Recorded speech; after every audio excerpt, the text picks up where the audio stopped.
नमस्कार, news one India देख रहे हैं आप। मैं हूं आपके साथ कोमल कंगार। खबरों की शुरुआत करेंगे तो पंचायत चुनाव को लेकर ये खबर। पंचायत चुनाव के लिए कल पहले चरण में मतदान है। ऐसे में आपको बता दें, पहले चरण में 18 जिलों में वोट डाले जाएंगे। तो हरदोई, अयोध्या, श्रावस्ती समेत 18 जिलों में मतदान है। ऐसे में आपको बता दें, पोलिंग पार्टियां रवाना की जा रही है। मंगलवार को शाम 5 बजे चुनाव प्रचार खत्म हुआ था। अब पोलिंग पार्टियां रवाना की जा रही हैं। देखने वाली बात होगी कि पहले चरण का मतदान कितना खास रहता है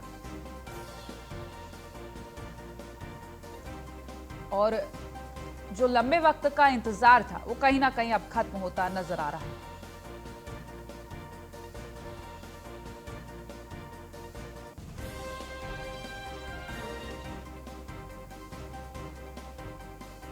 तो पंचायत चुनाव के लिए पहले चरण का मतदान कल।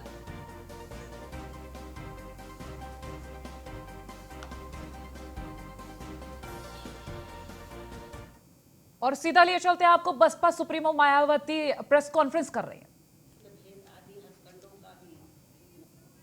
हुए बाबा साहब के मिशन को आगे बढ़ाने के लिए पूरे जी जान से लगी हुई है, जिसके लिए इन्हें बाबा साहब की सोच के मुताबिक चलकर यहाँ केंद्र व राज्यों में तथा अन्य सभी स्तर पर भी राजनीतिक सत्ता की मास्टर चाबी खुद अपने हाथों में लेनी होगी। और इसी खास मकसद से ही बीएसपी का गठन किया गया है। मुझे पूरी उम्मीद है कि बीएसपी के लोग बाबा साहब के इस सपने को जरूर साकार करेंगे। इसके साथ साथ यहाँ मैं ये भी कहना चाहूँगी कि केंद्र सरकार ने कोरोना वैक्सीन लगाने को लेकर जो इसे आज तक अर्थात 14 अप्रैल तक उत्सव के रूप में मनाने का विशेष अभियान चलाया हुआ है, ये अच्छी बात है। लेकिन यदि ये उत्सव खासकर यहाँ देश के गरीब एवं अन्य सभी जरूरतमंद लोगों को फ्री में वैक्सीन लगाने के रूप में मनाया जाता तो ये ज़्यादा उचित होता, जिसके लिए बीएसपी शुरू से ही इसकी बराबर मांग भी करती आ रही है। इसलिए आज मैं बाबा साहब डॉक्टर भीमराव अम्बेडकर जी की जयंती के शुभ अवसर पर केंद्र व सभी राज्य सरकारों से भी ये विशेष अनुरोध करती हूँ कि वे आज 14 अप्रैल को ये वैक्सीन पूरे देश में गरीब एवं अन्य सभी जरूरतमंद लोगों को मुफ्त में लगाने का निर्णय लेकर इसका आज ही ऐलान भी करें तो ये बेहतर होगा। इसके अलावा देश में इस वर्ष फिर से कोरोना महामारी की रफ्तार बढ़ने की वजह से जो लोग पलायन करके अपने अपने राज्यों में लौटने का मन बना रहे हैं या लौट रहे हैं, वापिस आ रहे हैं अपने अपने घरों में, तो जिन राज्यों के वो रहने वाले हैं तो वहाँ जा रहे हैं, तो उन्हें वहीं रोककर वहाँ की राज्य सरकारें उनके ठहरने व खाने आदि की समुचित व्यवस्था करें तो ये ज़्यादा उचित होगा। वरना ये लोग पलायन के दौरान कोरोना महामारी की भी चपेट में आ सकते हैं, तो इससे इनकी और भी ज़्यादा मुश्किलें बढ़ सकती हैं। ऐसी स्थिति में उन्हें रोकने के लिए केंद्र की सरकार भी वहाँ की राज्य सरकारों की हर प्रकार से मदद जरूर करे। बीएसपी की ये मांग है और ऐसा किए जाने पर फिर यही बाबा साहब के प्रति इनकी सच्ची श्रद्धा भी होगी।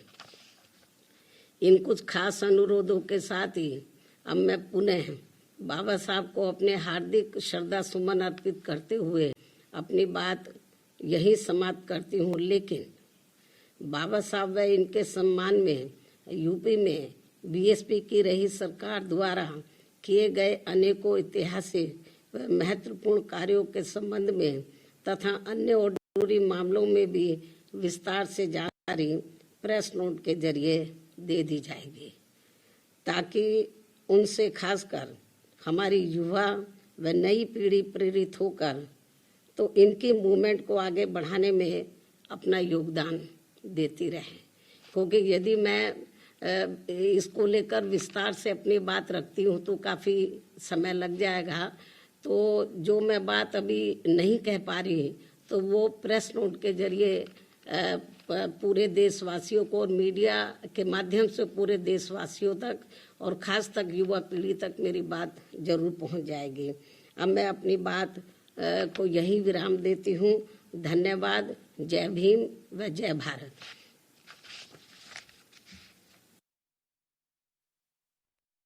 की प्रेस कॉन्फ्रेंस सुन रहे थे आप। बाबा साहेब के मिशन को आगे बढ़ाने की बात उन्होंने कही। टीकाकरण अगर गरीबों को फ्री होता है तो अच्छा।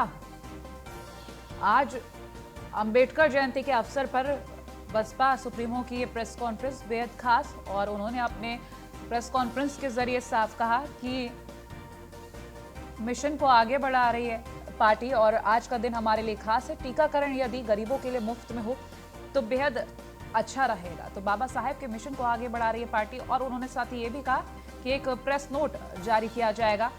जो बातें उन्होंने प्रेस कॉन्फ्रेंस में नहीं रखी वो प्रेस नोट के जरिए सभी लोगों के लिए रखी जाएंगी और वो प्रेस नोट जल्द ही जारी कर दिया जाएगा।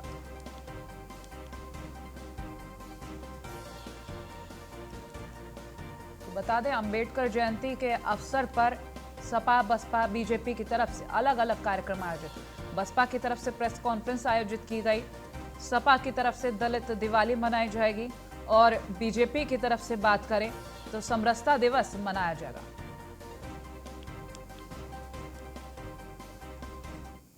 तो पंचायत चुनाव के लिए कल पहले चरण में मतदान है। पहले चरण के मतदान को लेकर हम बात करें तो 18 जिलों में वोट डाले जाएंगे। हरदोई, अयोध्या, श्रावस्ती समेत 18 जिलों में मतदान है। आपको बता दें, पोलिंग पार्टियां रवाना की जा रही है। मंगलवार को शाम 5 बजे तक चुनाव प्रचार खत्म हुआ था और ऐसे में अब जब पहले चरण का मतदान है उसके लिए काफी ज्यादा तैयारियां हैं। और साथ ही हम ये भी बता दें कि कोविड गाइडलाइन का खास पालन कराया जाएगा, क्योंकि ऐसे में जब मतदाता आएंगे तो खतरा और बढ़ सकता है, क्योंकि मतदाताओं की भीड़ देखने को मिल सकती है। पहले चरण का मतदान और कैसे इंतजाम है ये तो फिलहाल वक्त बताएगा, क्योंकि तैयारियां पूरी है ऐसा कहा जा रहा है प्रशासन की तरफ से, लेकिन जमीनी हकीकत तब पता चलेगी जब मतदान शुरू होगा।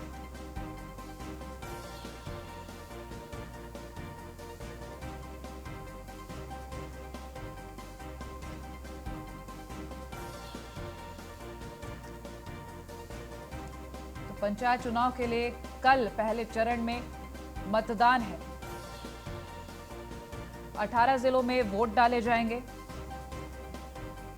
और अब देखना बेहद दिलचस्प रहेगा, क्योंकि जो कर्मी तैनात किए जा रहे थे उनको भी खास ट्रेनिंग दी गई कि कैसे कोरोना को लेकर तैयारियां करनी है, कैसे मतदान जब होगा तो वहां पर नियमों का पालन करवाना है।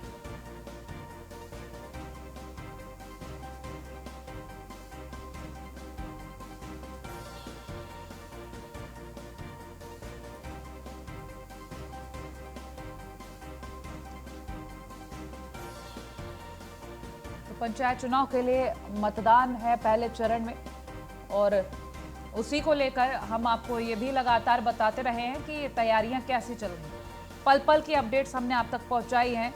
पंचायत चुनाव का लंबे वक्त से इंतजार हो रहा था। पहले तारीखों को लेकर ऐलान हो रहा था और जब ऐलान हुआ उसके बाद अब इंतजार था कि जल्द से जल्द मतदान हो। तो अब मतदान की घड़ी भी आ गई है। खास बात करें तो पंचायत चुनाव लगभग 6 महीने देरी से हो रहा है। कोरोना की वजह से ये देरी हुई है, लेकिन जो देरी हुई है फिलहाल उस देरी को ठीक करते हुए ये मतदान होने हैं।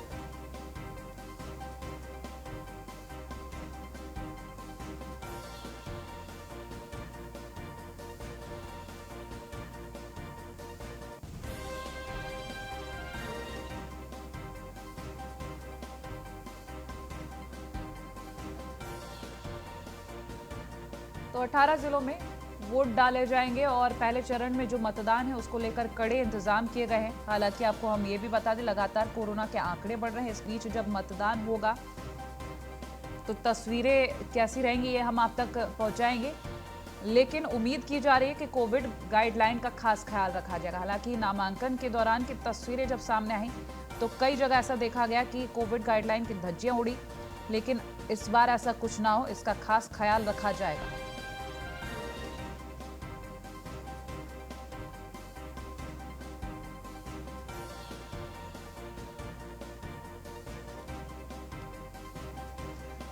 कोरोना के नियमों का पालन कराते हुए पहले चरण में मतदान होगा। पोलिंग पार्टियां रवाना की जा रही हैं। मंगलवार को शाम 5 बजे चुनाव प्रचार खत्म हुआ था।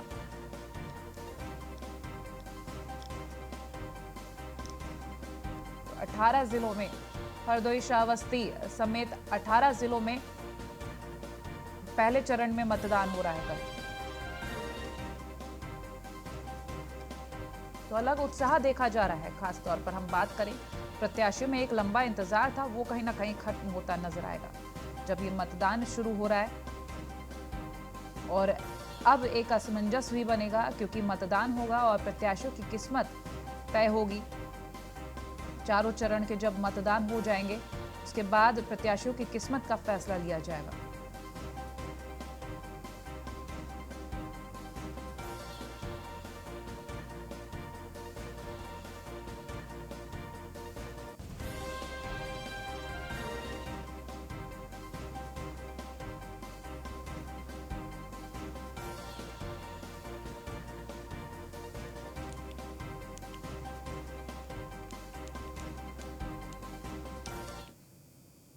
तो कल पहले चरण में मतदान है और आगरा से संदीप शर्मा संवाददाता हमारे साथ लाइव जुड़ गए। कानपुर से हमारे साथ सूरज पांडे जुड़ गए हैं। सबसे पहले हम रुख कर लेते हैं कानपुर का। सूरज, अगर हम आपसे जानने की कोशिश करें कि कैसी तस्वीरें, क्योंकि पहले चरण का जब मतदान होना है तो ऐसे में कोरोना गाइडलाइन का खास पालन किया जाए, कड़ी व्यवस्थाएं होनी चाहिए, कैसी ये तैयारियां हैं? जी बिल्कुल, आपको बता दें कि कानपुर में लगातार जो है वो कोरोना का प्रकोप बढ़ता चला जा रहा है और इस बार का जो पंचायत चुनाव है जो ग्रामीण इलाकों में लड़ा जा रहा है और ऐसे में कहीं ना कहीं से ये काफी खतरे का ही संकट नजर आ रहा है, क्योंकि पंचायत चुनाव में जहां पर नामांकन हो रहे थे पतारा क्षेत्र में, वहां पर 20 कर्मी कोरोना के पॉजिटिव मरीज सामने आए थे, जिसके बाद हड़कंप मच गया था। और वहीं ग्रामीण इलाकों की बात करें तो बड़ी संख्या में जो लोग प्रत्याशी चुनाव लड़ रहे हैं वो लोगों के घरों तक जाकर अभी तक अपना वोट मांग रहे थे। और ऐसे में कहीं ना कहीं से जब कल मतदाता बूथों तक अपना मतदान केंद्र पे मतदान करने पहुंचेंगे तो कहीं ना कहीं से ये जो संक्रमण का बढ़ने का खतरा है ये अपने विकराल रूप को भी धारण कर सकता है।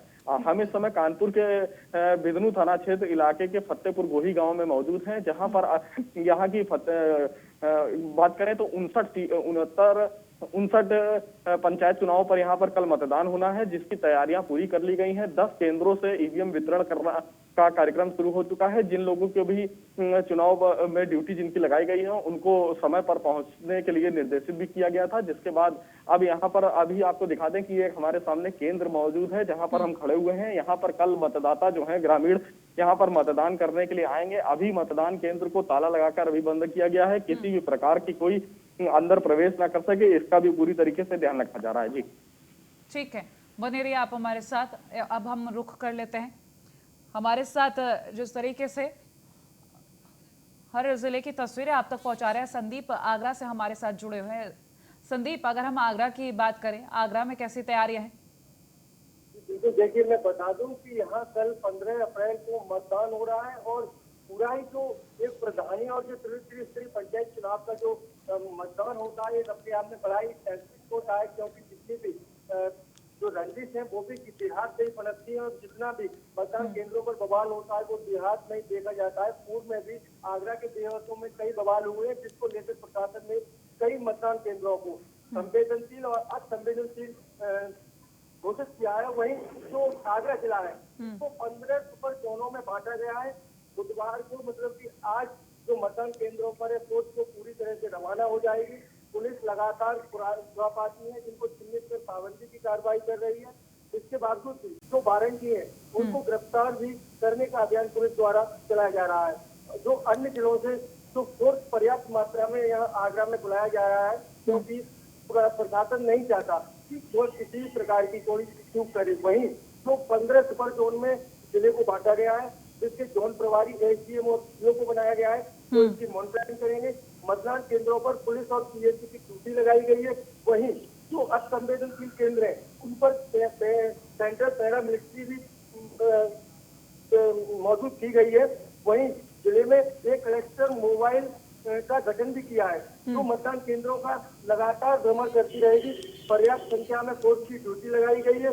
खुरापातियों को सख्ती से पुलिस निपट रही है। पुलिस नहीं चाहती कि किसी भी तरह का किसी मतदान केंद्र पर कोई बवाल हो। ठीक है सूरज बने रहिए आप हमारे साथ। संदीप, आगे रुख करेंगे तो जौनपुर से देवेंद्र खरे लाइव जुड़ गए हैं। देवेंद्र, जौनपुर में हम जानना चाहेंगे कैसी तस्वीरें, कैसी तैयारियां?